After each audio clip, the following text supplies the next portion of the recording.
On this episode of Inside the Outcomes, we dive into a topic that doesn't always get the spotlight it deserves: cancer rehabilitation. While cancer treatment often focuses on the disease, many patients face challenges that extend beyond the tumor itself, and they experience fatigue, pain, muscle loss, and functional decline.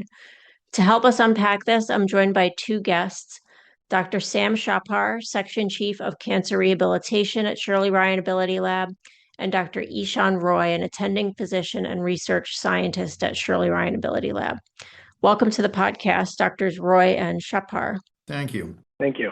I want to talk a little bit about what kinds of challenges people have when they're undergoing cancer treatment that may uh, be something that can be treated with rehabilitation. Dr. Shapar, if you want to tell a little bit about yourself and maybe answer that question to start off. Sure. Thank you for the introduction. As you mentioned, my name is Sam Shapar. I'm the Section Chief of Cancer Rehabilitation. I've been here at Shirley Ryan, counting my training, coming up on 17 years now. Within that time, I've seen the world of medicine rehabilitation, but particularly cancer rehabilitation, go through an evolution. When I started my training, cancer rehabilitation was really an afterthought. Most people had no idea what it was, although we're still building that knowledge base and awareness. But really, we had to advocate. It was not uncommon for me to have to talk to insurance companies to say that individuals with cancer deserve rehabilitation. They can benefit from rehabilitation, and we can help them. Over the course of time, the periods of fighting for justification have decreased, while we're trying to build up our evidence to show what's the best ways to intervene with these patients. And part of the reason I got into this field was growing up, you know a lot of people, your neighbors, your teachers, your friends. There wasn't anyone I knew that wasn't touched by cancer in a certain way. And when I learned about the rehabilitation field, I saw that this was kind of a missing component. We had developed a lot of aspects of neurologic rehab, amputation, and cancer patients were mixed in, but I recognized there were some unique issues that needed a different type of expertise. They weren't lumped in like everyone else, although we can use some of the same rehab techniques. And so as we start this training, developing my expertise and our facilities and our therapists and our nursing staff, the expertise in understanding those unique challenges. And it's really been rewarding to be able to help people going through that process to understand there are avenues to improve themselves. And so when someone's diagnosed with cancer and begins treatment, they may feel a wide variety of symptoms and physical changes. That really depends on the type of cancer they have, the type of symptoms they have, the extent of disease they have, and may lead them into initially what types of treatment they're going to be looking forward to in terms of immediately and down the road. And part of our job is really to help kind of map out that course. So with our expertise, we start assessing and looking at the individual's prior related function, so even before their diagnosis, how they're moving around, and helping them map out their course to figure out what potential changes they're experiencing now, but also what they may be experiencing moving forward. And so it's really a broad spectrum of a holistic view to make sure that patient remains as optimally functioned just for their daily life, but also for the tolerating their treatment moving ahead. Kinds of physical changes would someone undergoing, say, chemotherapy have? I mean, I know it's different for each patient, but what are some of the big buckets of physical changes? So some of the big buckets, I think it's fair to talk about of physical changes. It may not be in terms of appearance, but fatigue. So cancer-related fatigue is one of the most common symptoms or diagnoses that are across all diagnoses. And really, cancer-related fatigue is different than usual fatigue because it is fatigue not relieved by rest. So normally you had a long day, you get some rest, you feel better. This cancer-related fatigue is persistent. And so no matter how much rest you get, you may be feeling like you're sleeping too much, but due to the cancer itself or some of the treatments, your body's just always tired. One of the other aspects, and this will kind of lead into a little bit with Dr. Roy's expertise, is we talk about, in essence, our muscle strength, but also kind of the volume, kind of our muscle bulk. And there's different ways that we lose that, but one of those ways is cachexia. And I think Dr. Roy may be best, as that's his expertise, to chat a little bit more of one of these challenges that they face. Yeah, Dr. Roy, can you tell a little bit more about your background and then maybe get into what cachexia is and how that impacts rehabilitation for people with cancer undergoing treatment? Sure, yeah. So as you said, I'm a physician scientist at Shirley Ryan Ability Lab, and I actually got involved with cancer rehabilitation a little bit differently in that I chose to actually work with cancer patients first because of my dissertation work. So my PhD work was actually all in pancreatic cancer biology. And near the end of my PhD, I realized that metabolism was a really important part of cancer biology, and that not only was there cancer metabolism in terms of the tumor, but also that people's bodies' metabolism was changing as well. And that made me start to think about cancer in a more holistic way. And I discovered that cancer rehabilitation was a clinical field that was sort of exploding. And so then I made a decision that as a clinician, I wanted to be in physical medicine and rehab, and then subspecialize in cancer rehabilitation. Now, once I made that decision, one of the first things that became obvious was that folks with cancer across the board lose muscle. And it happens for a lot of different reasons. It can happen due to chemotherapy, but it can also just happen due to burden of disease.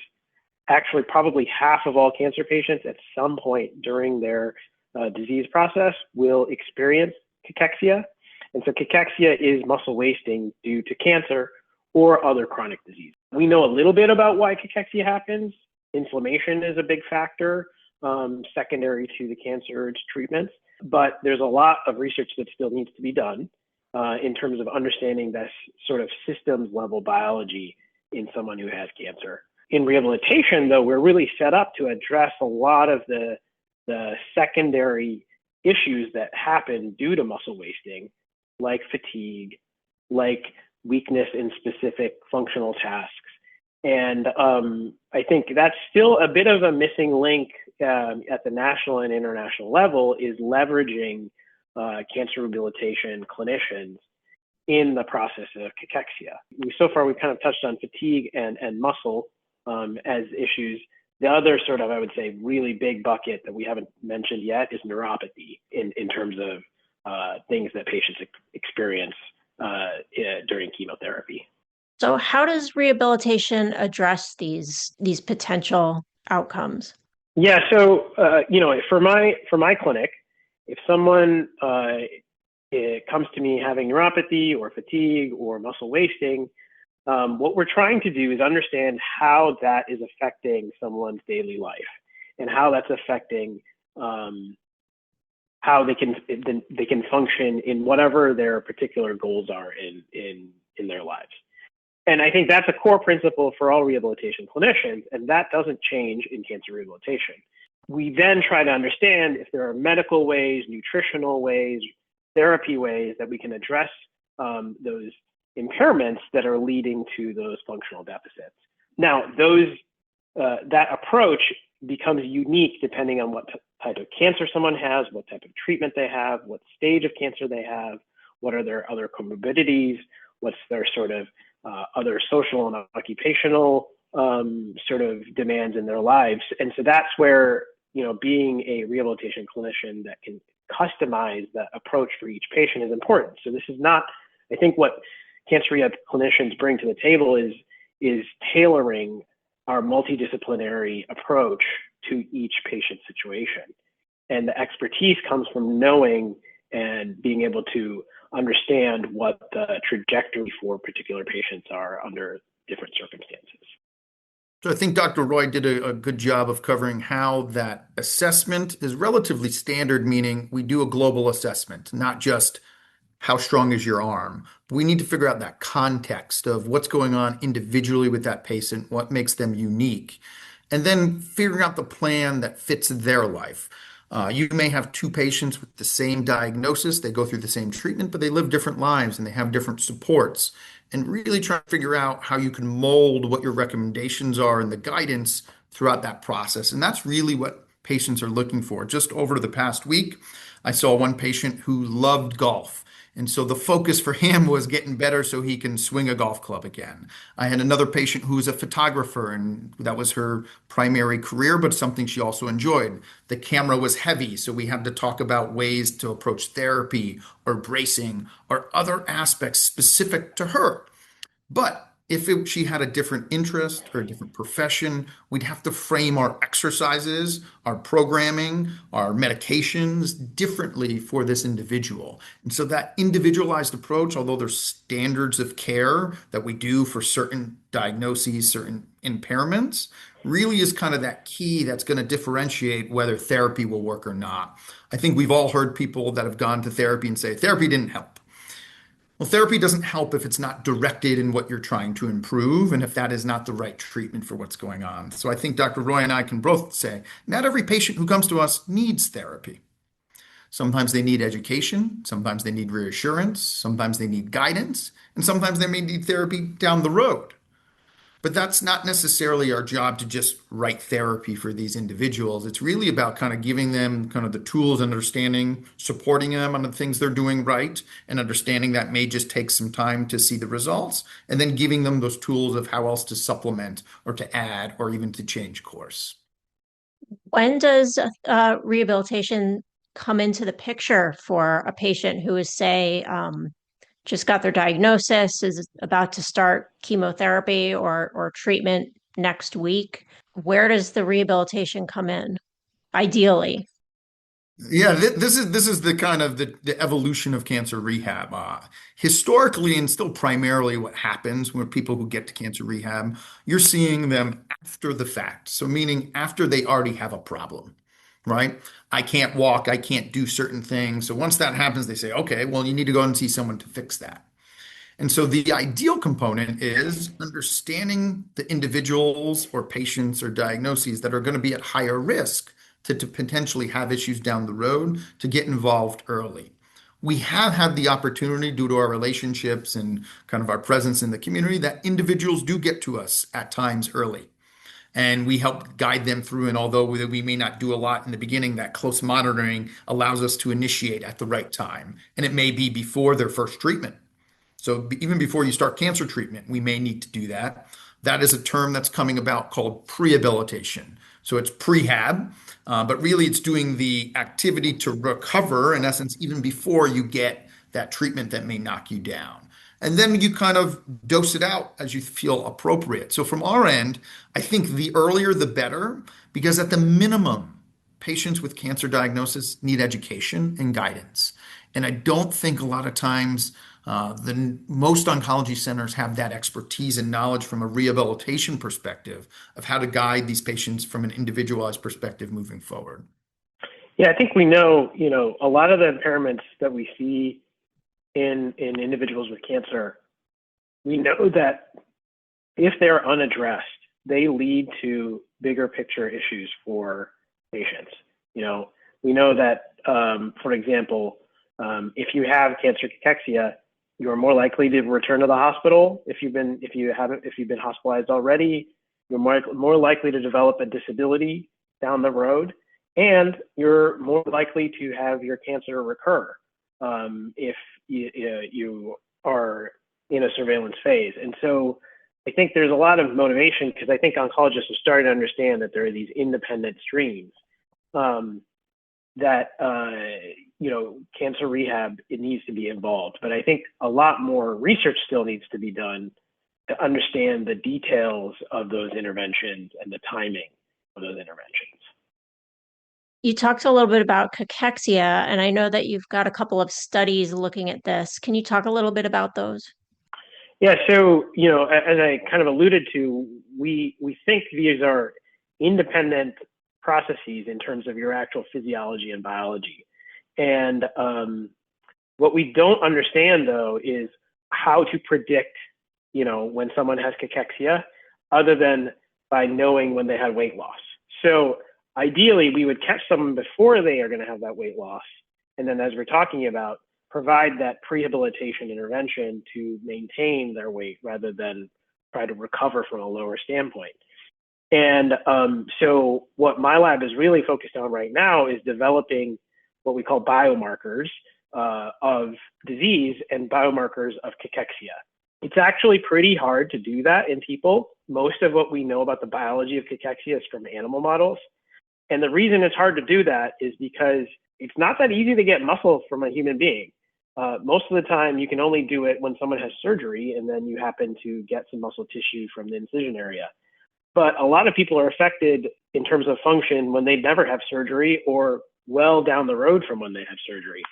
And so we've spent time developing ultrasound-based, needle-based muscle biopsy techniques that are minimally have minimal discomfort to people. And so now we've been, doing that biopsy technique for about a year, and so far, all the folks with cancer that have had it have tolerated it pretty well. Some of them actually have come back to us multiple times so that we can follow their biology over time, over the course of their disease. And so really, we're just trying to study that biology at the true human muscle level rather than at the animal level. And we're hoping to then connect that biology with all the clinical outcomes that we measure at Shirley Ryan Ability Lab functionally, to then be able to say, oh, this is the biology that actually predicts real functional events for people. Does participation in cancer rehabilitation have improved outcomes for your cancer itself? Moving forward in terms of the influence of rehabilitation on outcomes for cancer patients, I think some of the strongest evidence has come out in the last year. The challenge trial, which was published last summer in the New England Journal of Medicine, was this massive decade-long study in Canada where they provided structured exercise to folks who had finished chemotherapy who had colon cancer. And basically they followed them for multiple years, provided this structured exercise for multiple years, and compared to their control group, found that actually there was improved survival in the exercise group, but also decreased recurrence of their cancer itself. And the magnitude of that influence was about the same as the evolution of modern chemotherapy compared to older chemotherapies. So clearly, I think we all have this sort of instinct that exercise is good for you. And it appears to be specifically true in the setting of cancer. And so now we have to sort of refine what it is about exercise that's benefiting folks, and try to hone in on the biology more, and then hone in on the specific outcomes that we should be measuring in the future to calibrate exercise. So I think Dr. Roy is kind of citing that challenge trial was really a big step in terms of the understanding a little bit more with a detail. There's been a lot of kind of correlative studies done, kind of self-reported related activities and correlating with how patients are doing.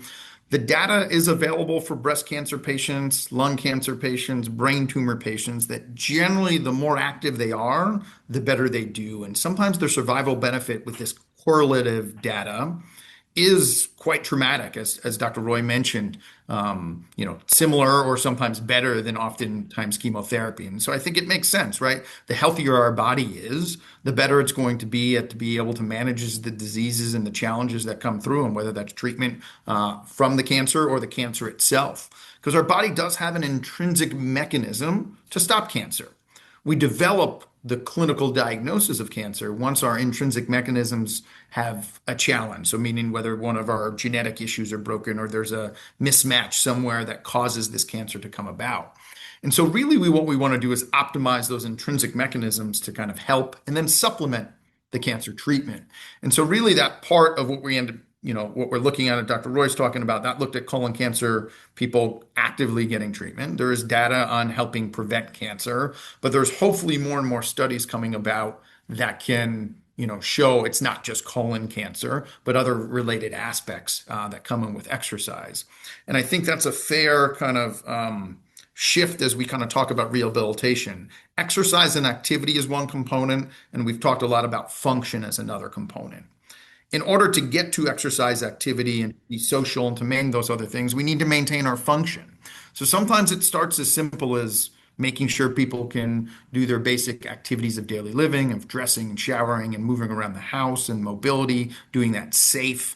Because if those functional aspects are impaired or challenged, more likely they're going to be less active. And we do know the inverse of what the challenge study showed. People who are more sedentary have increased loss of muscle mass, increased risk of some of the cachexia, and they have that, what we call in essence, that deconditioning spectrum, where they end up having multiple issues with multiple organ systems that will affect their health outcomes overall. And so really it's thinking about function with this also idea of exercise and activity. And hopefully with the research moving forward, we can kind of hone in and figure out what details we need with our biological markers, with our imaging, with our functional testing to help give a little bit more individualized approach of who are the high risk groups and then who are the high risk individuals within that groups of what an intervention to give them. Yeah, so can you talk a little bit more about some of the other aspects of the body and function that could be affected by cancer? Yeah, so we end up, we were speaking about fatigue, we were speaking about muscle, we speak about function, we speak about exercise, and those are clearly very important. But some kind of more focal aspects that sometimes is what we see patients about can be a diagnosis of lymphedema, which is swelling or edema due to challenges with our lymphatic systems. Cancer is one of the number one causes of lymphedema in the United States, and it's usually due to either the tumor causing blockage or from the surgery or radiation or some treatment that causes injury to the lymphatics. And that is something that can be really, really impairing, can have discomfort, and it can impair function quite a bit. And so we often work with our specialized therapists or certified lymphedema therapists to help figure out the best plan of care for the individual depending on where their lymphedema is. And that can be in their arm, their leg, their chest, head and neck, or even their pelvic region. There are some tools, and I think Dr. Roy can maybe chat about that, called bioimpedance that Dr. Roy often is able to use to assess muscle, but it does have some utility in assessing more lymphedema or fluid. Yeah, so this is one of the ways that I think cancer rehab is evolving, is that there's newer technology available to monitor some of the things that we really care about in as cancer rehab clinicians.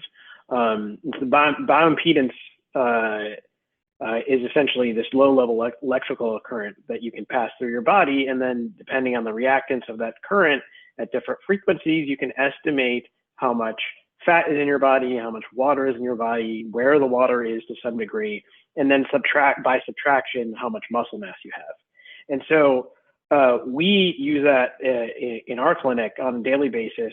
It's essentially like a sixth vital sign where we get body composition for everyone.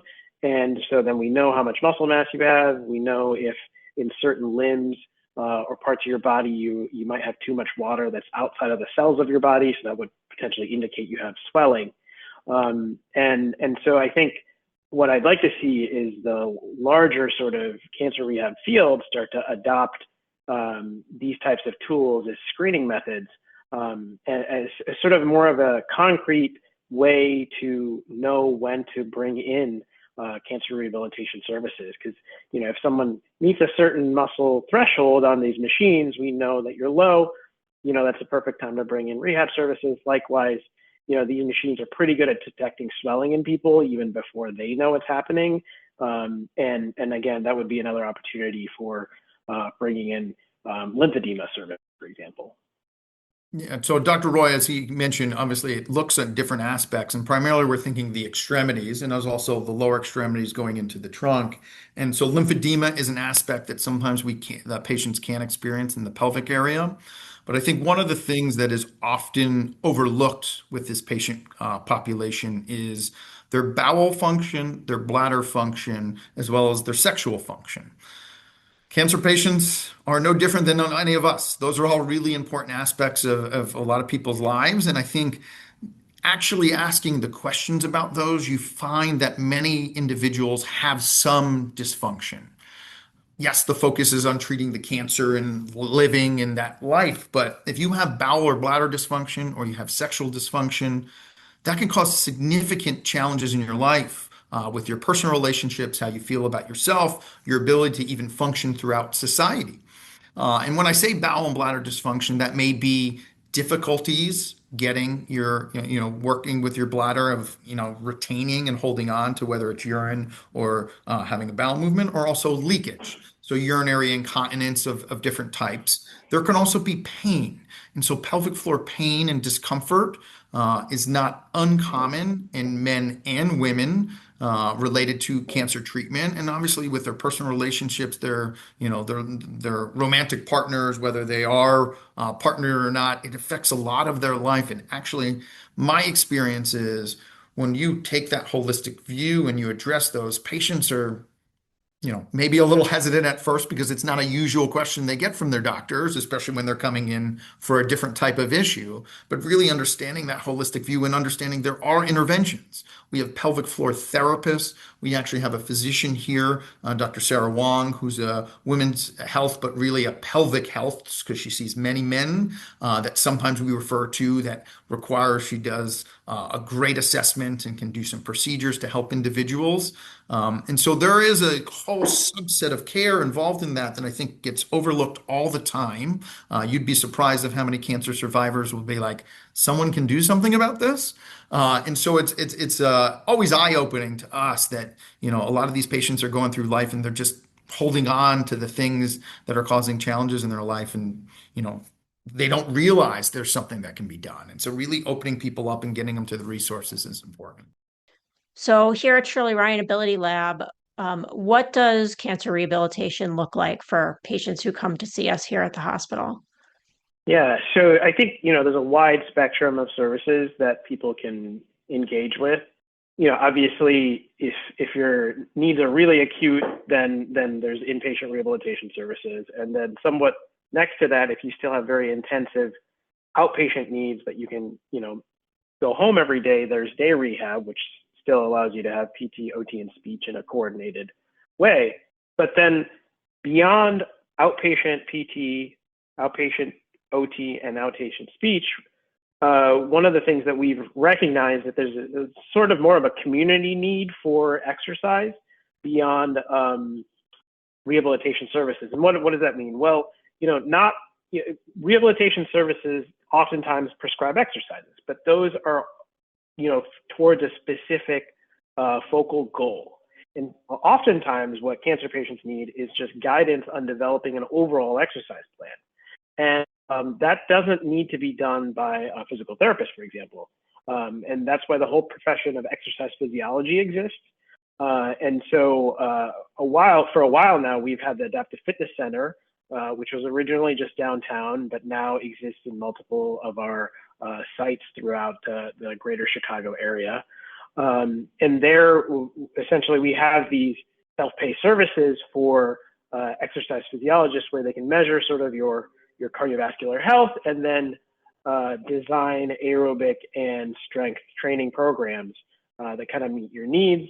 And the nice part is they can, because these are kind of outside of the normal insurance mechanisms, they can also see you virtually. They can also see you in person. They can change the cadence and customize the frequency of visits. And so I think that's a resource that could help a lot of cancer patients at a broad level that it would be nice to see kind of scale up in the future.